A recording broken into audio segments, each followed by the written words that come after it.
Hello everyone, magandang oras sa ating lahat. Welcome to my videos. Maraming salamat sa panonood at lalo na sa mga nag-subscribe. Thank you guys. At kung bago ka pa lang dito sa aking videos, huwag kalimutan mag-like, comment, share, and subscribe para updated ka sa aking mga bagong upload na mayroong magagandang kasaysayan at halaga tungkol sa ating mga barya. Ito yon guys, ang $1 Elizabeth II, third portrait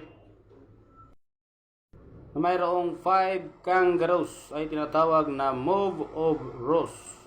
So bago tayo magpunta guys sa ating ceiling, sa ating mga online ceiling, tapusin muna natin ang kanyang features guys dahil ito ang napaka-importanting kaalaman para malaman natin ang kanyang composition at anong mga ginagawa nito at ang kanyang kondisyon at ang kanyang value tungkol dito sa ating $1 coins ng Australia.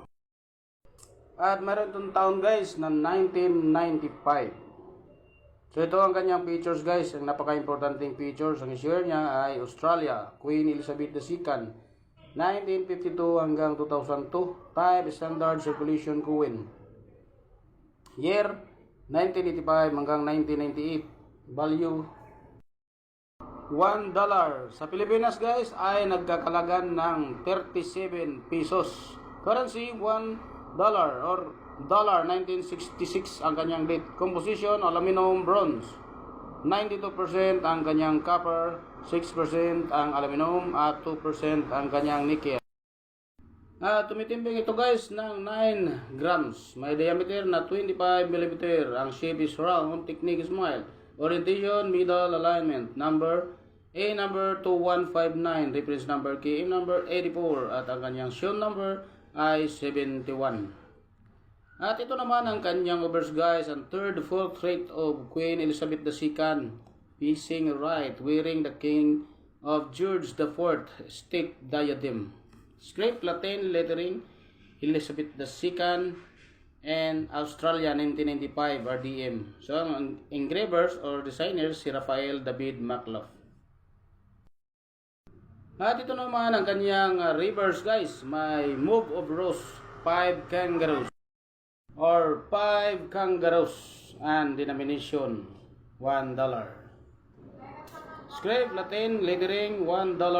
Designer Stuart Devlin. Edge 7 shorter smooth segment between 7 threaded segments, 11 grooves each. Mint Royal Australian Mint, Canberra, Australia 1965 ang kanyang date. At ang kanyang comments ay 1 year after the Move of Rose was introduced into a circulation to replace the dollar note. The obverse of the Queen was changed from Arnold Machin. Second portrait design to Rafael David Maclough's third portrait design.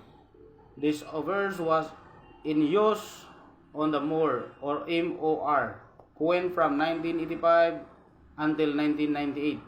In 1999, the Iron Rank Bradley fourth portrait was introduced to the MOR coin. In 1992, a reissue of the 1985 coin was released in a 5 coin set with 4 other coins unique to the 25 mm $1 coin denominations from 1984 to 1992, all with original dates. At ito yung 1995 guys na Biogamnat Baby Set 0.10%. Mayroon siyang example na 36,190 pieces at walang presyo. Ang Bio Year Set ay 0.5%. Mayroon siyang example na 96,709 pieces. Uncirculated niya is 550 pesos. Ang kanyang circulation, 18%. At mayroon siyang 21,422,000 ang kanyang example or pieces. Very good. 43. Fine. Very fine.